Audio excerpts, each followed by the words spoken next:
orang akidahnya bagus, tauhidnya bagus, mengenal Allah bagus, tapi kalau tidak sholat itu sama dengan iblis. Karena iblis kenal Allah cuma tidak sujud. Jika begitu, coba bahayanya. Tapi kalau orang belajar fikih tapi dia tidak belajar tauhid, maka dia ibadah itu hanya pemanasan. Karena dia tidak tahu siapa yang dia sembah. Kalau dia paham tasawuf, dia paham fikih, tapi tidak bertauhid, itu bisa musyrik. Karena semua benda bisa dia tuhankan. Itu bahaya.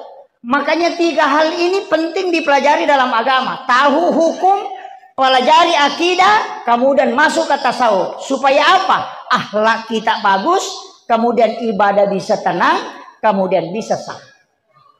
Oh itu kalau tidak paham itu Pak, ini akan banyak sekarang muncul.